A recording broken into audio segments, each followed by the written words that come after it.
The sky turned purple that day. Not the soft purple of sunset, but an angry electric purple that made the hair on people's arms stand up. Then came the ships. They appeared over every major city on Earth at the same time. Giant metal discs that blocked the sun and cast shadows over millions of people. No one needed to be told that humans were no longer alone in the universe. In Washington, D.C., President Williams stood on the White House lawn, looking up with the rest of his security team. No one reached for their guns. What good would bullets do against visitors who could cross the stars? "Sir," his aide whispered, "we're getting reports. It's happening everywhere." The largest ship, hovering above the National Mall, opened. A beam of light shot down, and 5 figures appeared on the grass. 4 were clearly guards, tall beings in metallic armor that reflected the strange purple light. The 5th stepped forward. "I am Grand Admiral Kim of the Galactic Hegemony's 3rd Expansion Fleet," the alien said in perfect English. "Your planet is now under our protection." Admiral Kim looked almost human, except for his bluish skin and eyes that were too large. He wore an elaborate uniform with symbols that seemed to move when you looked at them directly. Within hours, leaders from around the world gathered in New York at the United Nations. Admiral Kim sat at the head of the table, looking bored. "Your species has potential," he said, tapping a small device that projected images into the air. "But you are far behind. Your weapons are primitive. Your technology is basic. Your understanding of the universe is—" He paused, searching for the right word. "Cute." The UN Secretary-General leaned forward. "We welcome peaceful contact with other civilizations, but Earth is a sovereign." Admiral Kim laughed. It was an unpleasant sound, like metal scraping on stone. "Sovereign? You have no sovereignty. The hegemony controls 15,000 worlds across 3 spiral arms of this galaxy. Your entire military could not defeat a single one of our scout ships." To prove his point, Admiral Kim touched his device again. Outside, one of the smaller ships fired a beam of green light at an empty field in New Jersey. The live video feed showed the ground turning to glass instantly, a perfect circle 3 miles wide. "That was at 5% power," Admiral Kim said. "We could turn your entire planet to glass before your missiles left their silos." The room fell silent. "However, the hegemony is not cruel. We offer protection, resources, eventually technology. In return, you will acknowledge our authority and provide whatever services we require." President Williams stood up slowly. "And if we refuse?" Admiral Kim smiled. "Then we find a more cooperative species to settle this planet." 3 days of tense negotiations followed. Earth's leaders argued, threatened, and finally begged. But in the end, they signed the treaty. Earth would become a protectorate of the galactic hegemony, lowest tier with minimal rights. As the ceremony concluded, Admiral Kim introduced a smaller alien with deep red skin. "This is Ambassador Lee. He will remain on your planet as our representative. His word is my word." Ambassador Lee bowed slightly. "I look forward to helping humanity find its proper place in the galactic community." As the alien diplomats left, President Williams turned to his military advisors. "What are our options?" General Martinez shook her head. "None, sir. Their technology is beyond anything we have. It would be like fighting F-35s with stone spears." The president looked out the window at the ships still hovering in the sky. "So we just surrender. Become their servants." "For now," General Martinez said quietly. "We learn, we adapt, and we wait for an opportunity." Little did they know, that opportunity would come sooner than anyone expected, and it would arrive in the form of a single U.S. Marine. 3 years passed since the ships first appeared in Earth's skies. People had gotten used to seeing alien tech in their cities. Hegemony hovercars zipped between buildings. Strange fruits from other worlds appeared in grocery stores. Humans learned to live with their new place in the galaxy, at the bottom. Staff Sergeant James Park sat on a bench in Central Park, watching Ambassador Lee speak on the giant screens that floated above the trees. The alien's red skin looked even brighter on the displays. "The galactic hegemony continues to guide Earth toward a brighter future," Lee said, his voice smooth and calm. "Your economy has grown 12% since." Park stopped listening. He'd heard it all before. The Marine stood up and stretched. At 35, he still kept the same fitness routine from his days in combat. 3 tours in conflict zones around the world had hardened him. But in this new world order, those skills seemed useless. His phone buzzed. A message from his commanding officer. "Report to base immediately. All personnel." Something was wrong. The hegemony had cut Earth's military forces by 80% after the treaty. Park's unit was one of the few allowed to continue training, mostly as a showpiece to make humans feel they still had some control. When Park arrived at the base, General Martinez was waiting with a grim face. "They're calling in the dead," she said, nodding toward the hegemony official standing nearby. "They need soldiers." The alien, a thin being with gray skin named Captain Sung, stepped forward. "The hegemony faces a threat," he said. "The Voidborn Collective has attacked 3 of our outer colonies. They destroy everything they touch." Captain Sung touched a device on his wrist, and a hologram appeared. It showed cities burning, strange creatures moving through the streets. They looked like walking shadows with too many limbs. "Grand Admiral Kim has ordered all Protectorate worlds to provide troops," Sung continued. "Earth will supply 10,000 soldiers for ground combat." "Ground combat?" General Martinez asked.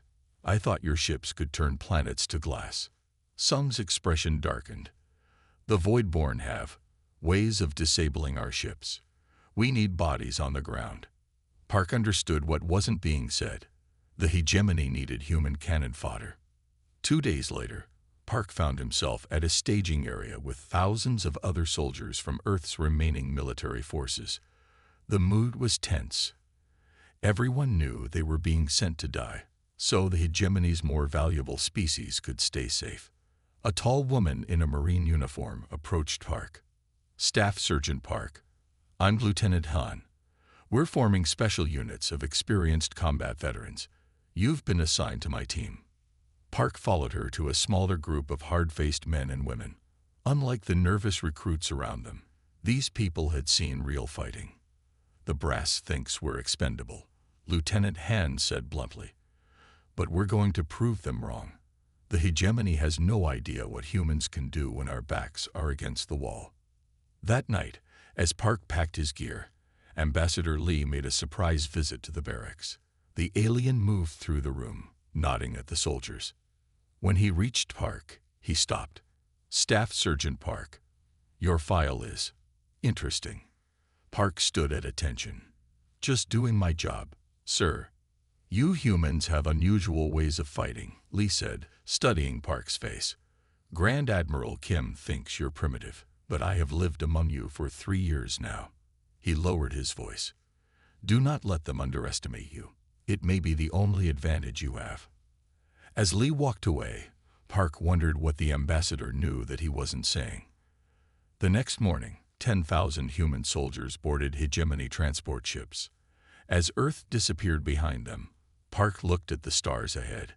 The galactic hegemony was about to learn that humans weren't as primitive as they thought. Station Serenity was anything but serene. The massive space station hung in orbit around a gas giant with rings that glowed purple and blue. Inside, humans were just one of dozens of alien species rushing through the corridors. Staff Sergeant Park and 200 other Earth soldiers stood in perfect lines in a large training room. Their hegemony uniforms felt strange, too light, too smooth. Park missed the familiar weight of his Marine gear. Commander Choi entered the room.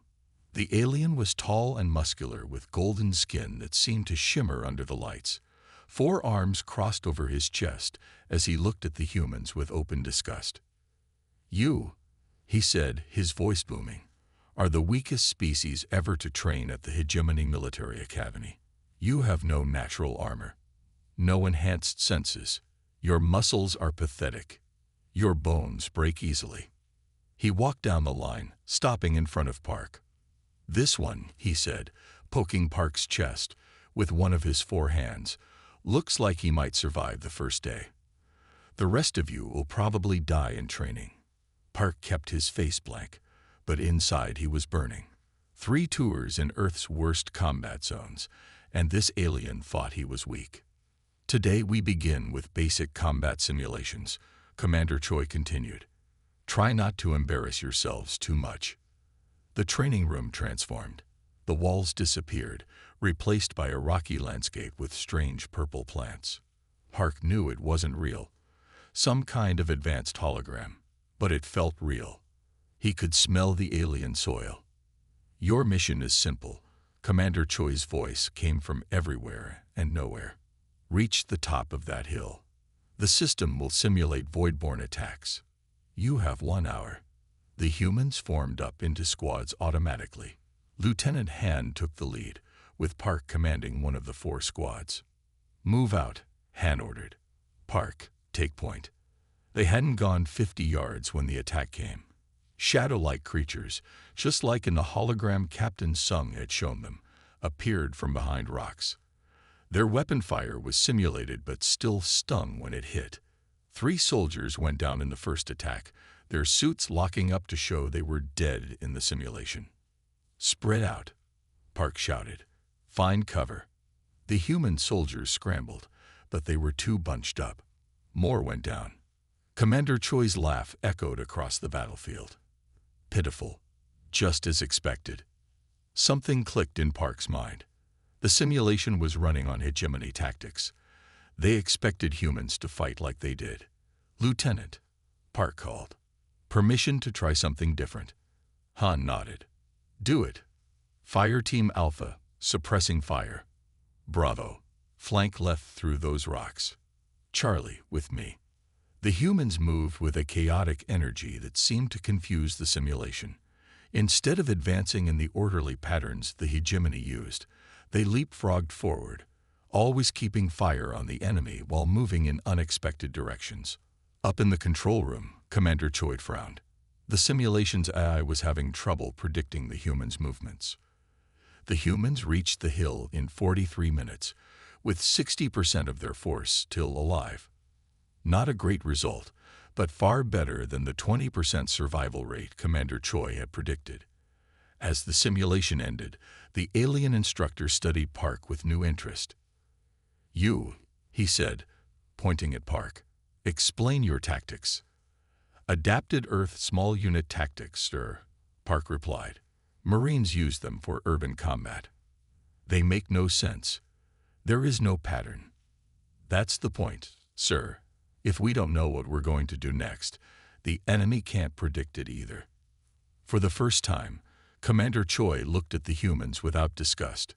There was something new in his eyes. Not respect, not yet, but curiosity. "Tomorrow will be harder," he promised, but his tone had changed. "Much harder." Park met his gaze. "We'll be ready, sir."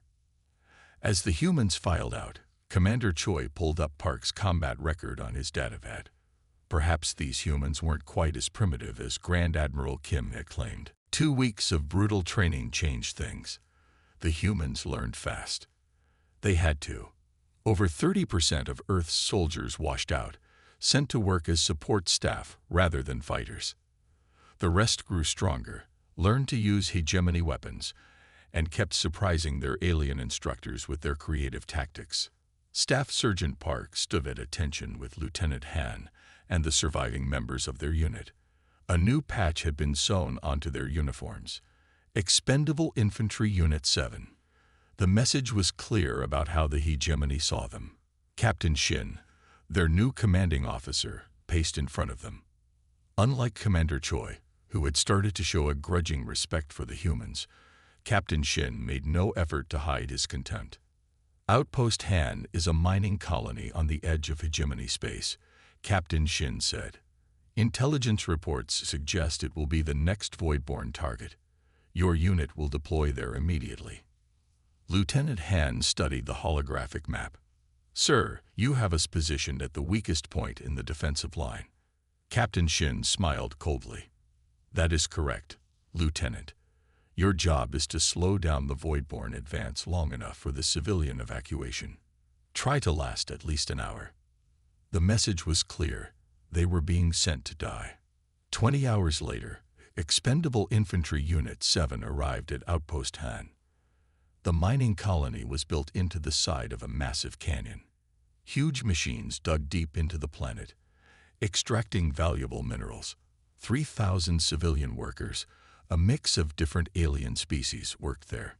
They're not even giving us proper equipment, Lieutenant Han said, checking the weapons locker. These rifles are outdated models. Park inspected their assigned position, a narrow path leading up from the canyon. If the Voidborn came that way, his soldiers would have nowhere to retreat.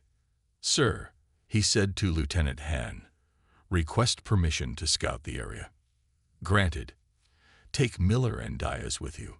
Park and the 2 other Marines climbed down into the canyon.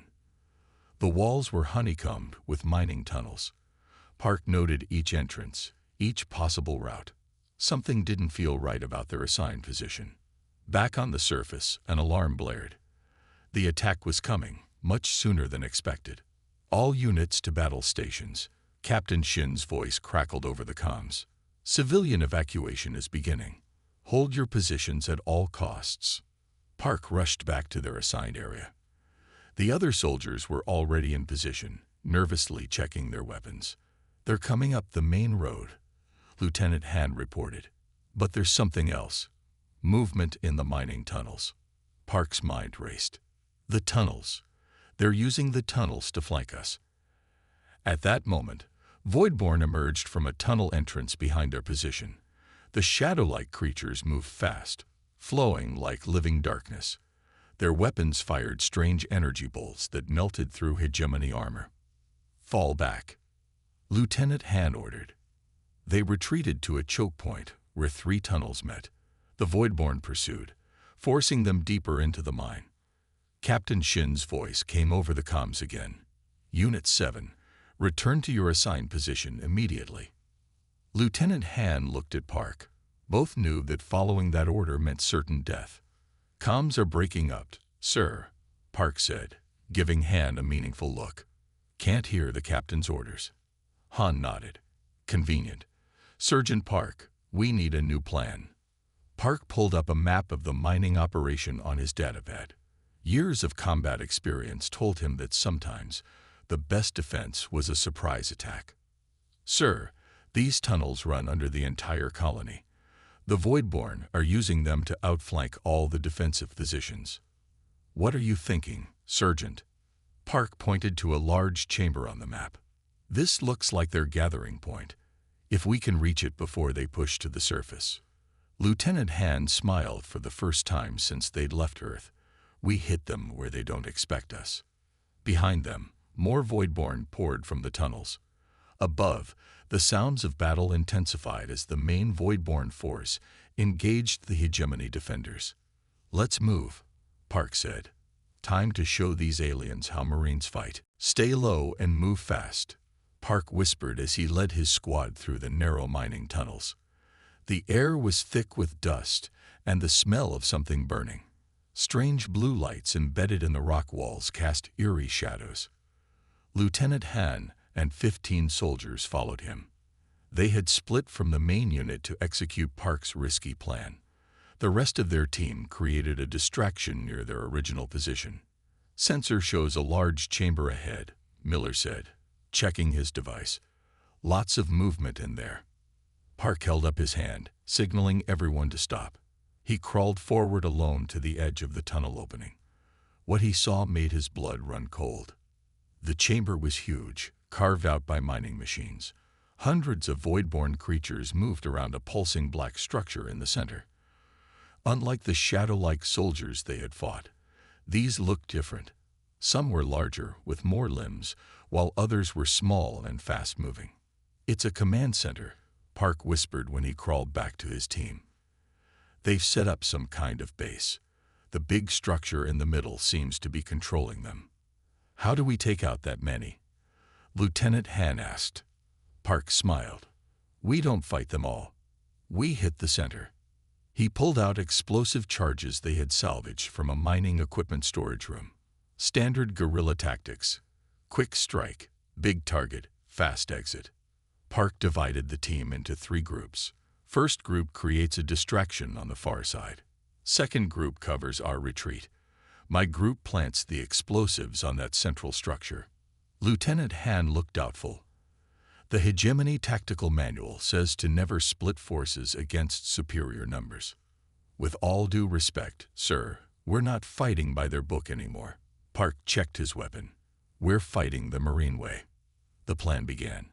The first team fired into the chamber from a tunnel on the far side, drawing most of the Voidborn away. Park, Han, and 3 others raced across the open floor, staying low behind mining equipment. Up close, the central structure was even stranger, a mass of black, organ-like material that pulsed with energy. Park noticed something important. The Voidborn moved in patterns, like they were receiving commands. They're connected, he realized, like a hive mind. They placed the explosives quickly. A Voidborn patrol spotted them as they finished, and chaos erupted. Energy bolts flew past them as they ran for the exit tunnel. Private Diaz took a hit and went down. Park turned back, hoisting the wounded soldier over his shoulder in a fireman's carry. Marines leave no one behind. They barely made it to the tunnel as the explosives detonated.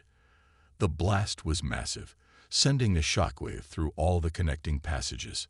The central structure shattered, and immediately, the Voidborn soldiers began moving erratically, as if confused. Their command node is down. Lieutenant Han shouted into her comm.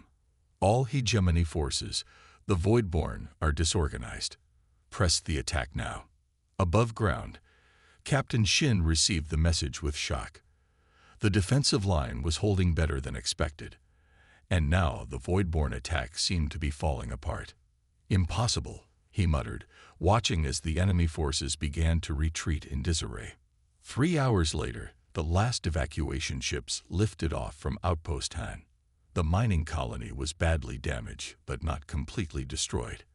And most surprisingly, 80% of the human unit had survived. In the command center, Captain Shin reviewed the battle data. How did you know attacking their central node would disrupt their entire force? He demanded when Park and Lieutenant Han reported in. Earth history, Park said simply. Guerrilla fighters have used similar tactics against larger forces for centuries. Find the head, cut it off. Captain Shin looked at the humans with new eyes. And you captured intact Voidborn technology. Our scientists have never managed that before. For the first time, the captain didn't sound contemptuous when he addressed them. Perhaps there is something to learn from your primitive tactics after all. As they left the command center, Lieutenant Han bumped Park's shoulder. Not bad for expendable infantry, Sergeant. Park smiled. Just getting started, sir. Stay low and move fast. Park whispered as he led his squad through the narrow mining tunnels. The air was thick with dust and the smell of something burning. Strange blue lights embedded in the rock walls cast eerie shadows. Lieutenant Han and 15 soldiers followed him. They had split from the main unit to execute Park's risky plan. The rest of their team created a distraction near their original position. Sensor shows a large chamber ahead, Miller said, checking his device. Lots of movement in there. Park held up his hand, signaling everyone to stop. He crawled forward alone to the edge of the tunnel opening. What he saw made his blood run cold. The chamber was huge, carved out by mining machines. Hundreds of Voidborn creatures moved around a pulsing black structure in the center. Unlike the shadow-like soldiers they had fought, these looked different. Some were larger, with more limbs, while others were small and fast-moving. It's a command center, Park whispered when he crawled back to his team. They've set up some kind of base. The big structure in the middle seems to be controlling them. How do we take out that many? Lieutenant Han asked. Park smiled.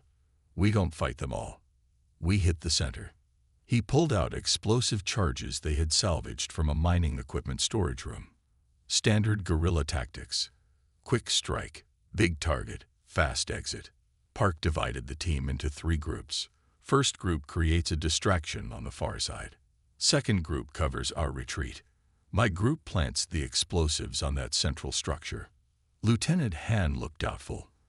The Hegemony Tactical Manual says to never split forces against superior numbers. With all due respect, sir, we're not fighting by their book anymore. Park checked his weapon. We're fighting the Marine way. The plan began. The first team fired into the chamber from a tunnel on the far side, drawing most of the Voidborn away. Park, Han, and 3 others raced across the open floor, staying low behind mining equipment.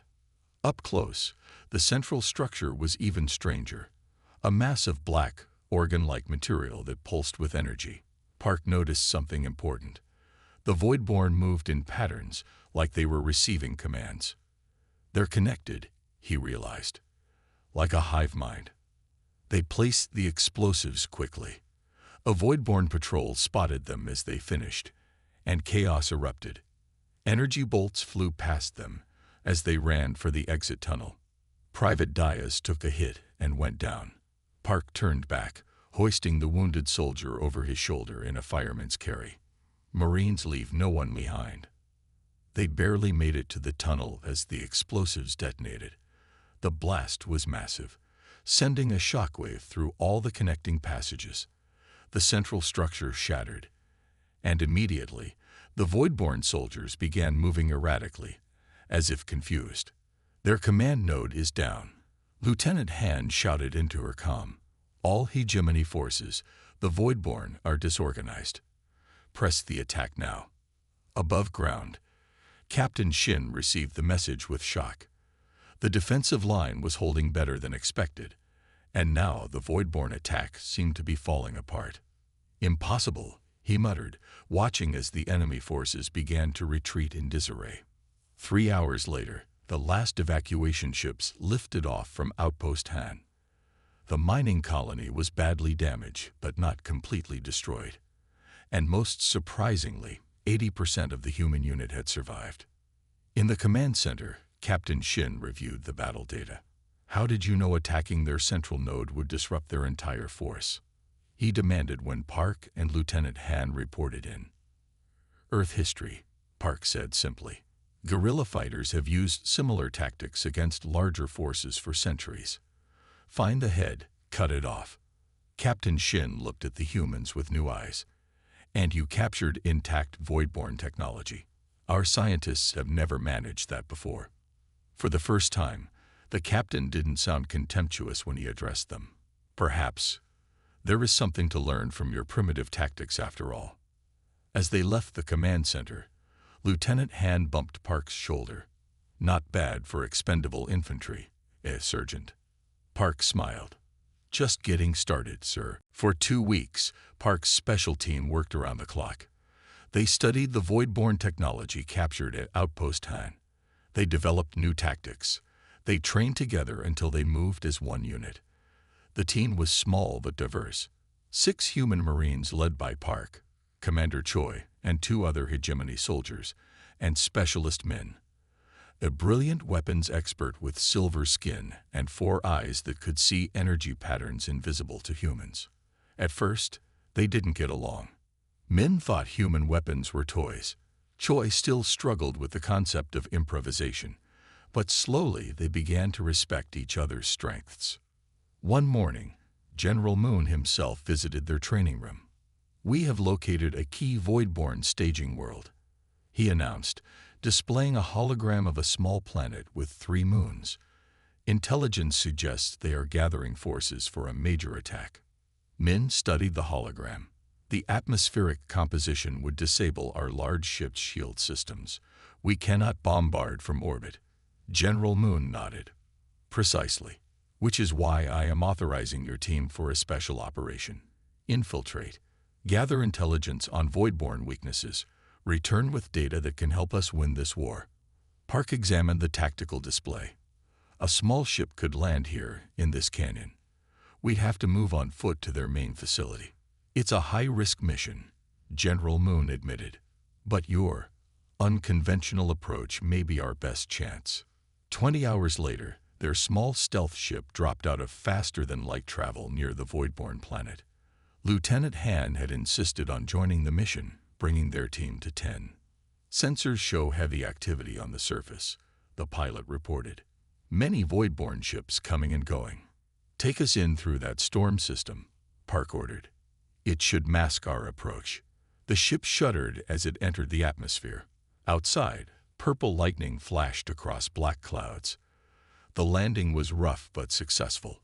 They touched down in a narrow canyon as planned.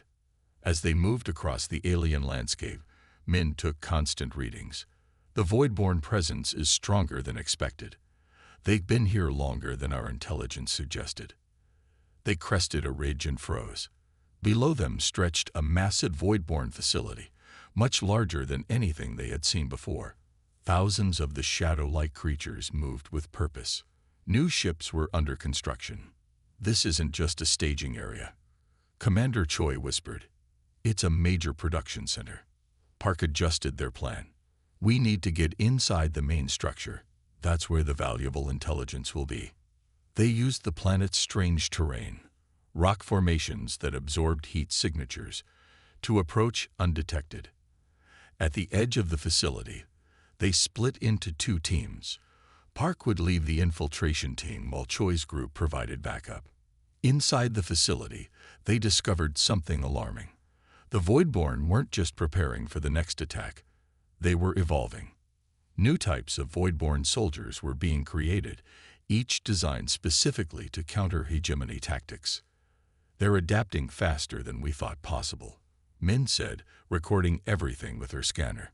They're studying us, learning our weaknesses. An alarm suddenly blared. They've detected us, Lieutenant Han shouted. Park grabbed Min.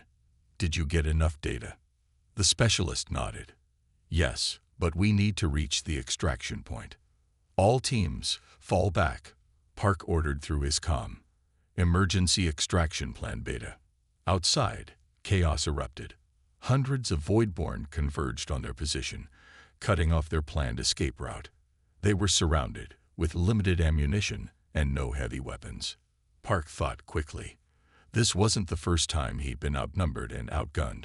Marines were trained for exactly these situations. Commander Choi, he said, remember those ancient Earth battle tactics I told you about? Choi nodded. The Roman. What did you call it? The Testudo Formation, Park replied with a grim smile. Time to show the Voidborn how humans fought before we even had electricity. With the enemy closing in from all sides, Park knew this would be the greatest test of human combat tactics yet. Shields up, Park shouted as the Voidborn closed in. Testudo Formation. Now, the human Marines moved with practiced precision, forming a tight box with their energy shields overlapping. Top, sides, and front. Commander Choi and the hegemony soldiers fit into the formation, though awkwardly at first. Move as one unit, Park ordered. Short steps, keep it tight. The Voidborn fired their weapons, but the overlapping shields deflected most of the energy blasts. The formation slowly pushed forward through the swarming enemies, like an ancient Roman legion fighting through barbarian hordes. This is madness, Min said inside the protective formation. But it's working. They fought their way to a narrow pass between 2 buildings where the Voidborn couldn't surround them. From there, they made it to their extraction point. Their ship took heavy damage during takeoff, but they escaped the planet. 3 days later, Park stood before the Hegemony High Command. His uniform was still scorched from battle. Beside him, Min presented the intelligence they had gathered. The Voidborn operate on completely different principles than we thought, Min explained, showing complex data patterns. They share a neural network. What one learns, they all learn. That's why they adapt so quickly. General Moon studied the data carefully. How do we counter an enemy that learns from every encounter? Park stepped forward. Sir, with respect, we need a complete change in thinking. The Voidborn expect us to fight like the hegemony has always fought, with predictable tactics and strategies programmed into battle computers. He activated a holographic display showing various battle formations. These are from Earth's military history: Roman legions, Mongol horsemen, Napoleon's Grand Battery, modern special forces, thousands of years of different ways to fight. Grand Admiral Kim scoffed. Primitive nonsense. Our tactical systems are based on millions of simulations. Yes, sir, Park replied. That's the problem. The Voidborn have figured out your simulations. They can predict what you'll do before you do it. He showed footage from their mission. Notice how they had counters ready for standard hegemony tactics. But when we used the Roman formation, something not in any hegemony database, they didn't know how to respond. General Moon leaned forward. What are you suggesting, Sergeant? A new approach, sir. Unpredictability. Human history is full of different warfare styles, developed independently across thousands of years. The Voidborn have never seen most of them. The room fell silent as the hegemony commanders considered his words. Finally, General Moon spoke. The shipyard at New Seoul is likely the Voidborn's next target. It's critical to our war effort. He looked at Park. Sergeant, you will help coordinate its defense. Grand Admiral Kim stood up angrily. This is outrageous. Giving a human this much authority is necessary. General Moon finished firmly. The data is clear. We are losing this war with our current approach. After the meeting, Ambassador Lee caught up with Park in the corridor. You've been given an unprecedented opportunity, Lee said, and made powerful enemies in the process. Park nodded. I know, sir, but winning this war is all that matters. You'll need resources, training time, Lee said. I'll work the political channels. You focus on the strategy. Over the next 2 weeks, Park worked tirelessly. Human battalions arrived from Earth and began training hegemony forces in Earth combat techniques. Commander Choi became Park's right hand, helping translate human concepts for alien soldiers. Specialist Min developed new weapons combining hegemony technology with Earth-style tactics, simple, reliable, and unpredictable. In the command center of New Seoul's orbital shipyard, Park looked out at the massive defensive fleet being assembled. For the first time, human officers stood alongside hegemony commanders as equals.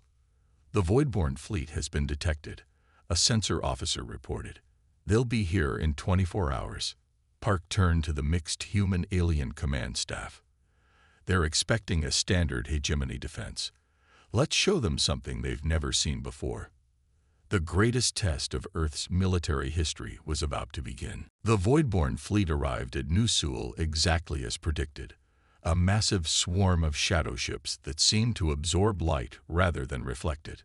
The shipyard's defensive fleet moved to meet them in standard hegemony formation.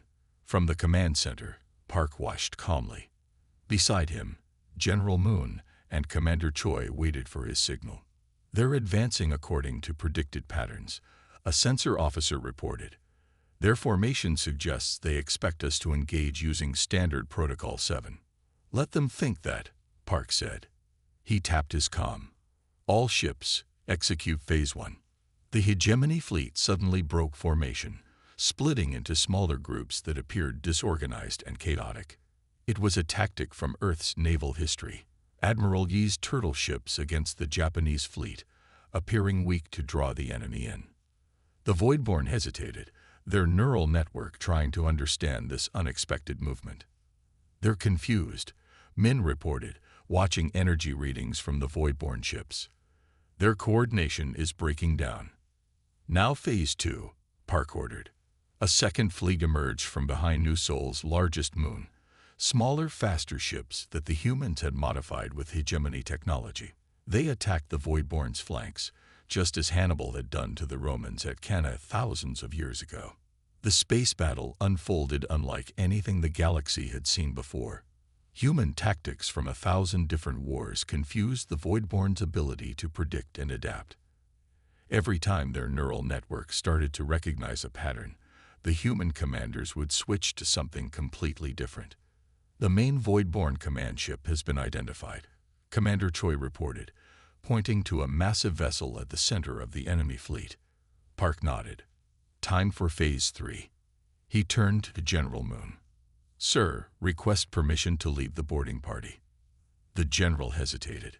"That's extremely dangerous, Sergeant. Marines don't ask others to take risks we won't take ourselves, sir."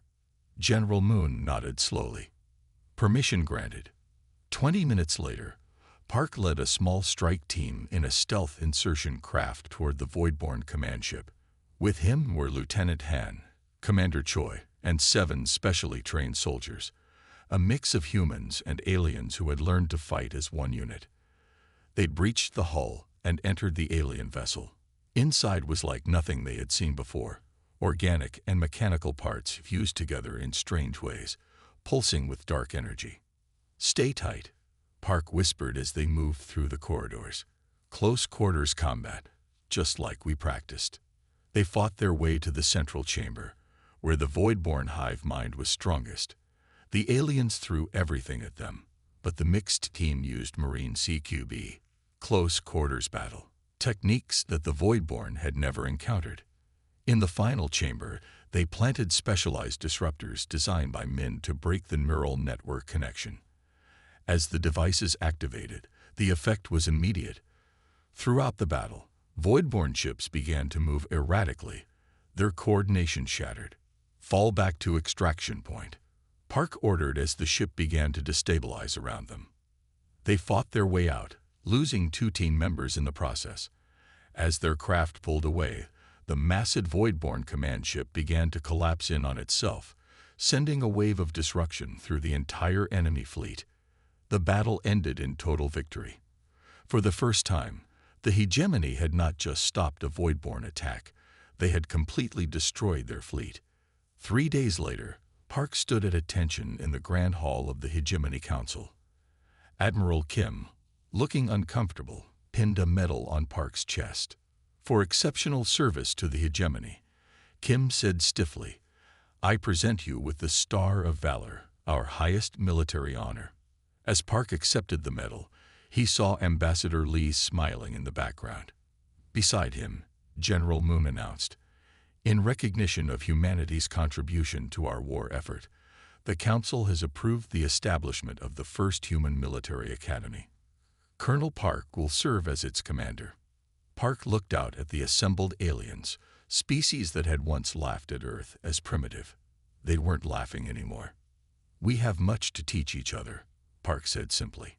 As he left the ceremony, Commander Choi fell into step beside him. "What will you teach first at this new academy, Colonel?" Park smiled. "That sometimes the old ways are still the best ways, and that you should never underestimate someone just because they do things differently." Across the galaxy, Earth's status was changing. The species that had been at the bottom was now rising. The Galactic hegemony had learned an important lesson. Never laugh at someone's skills until you've seen them in battle.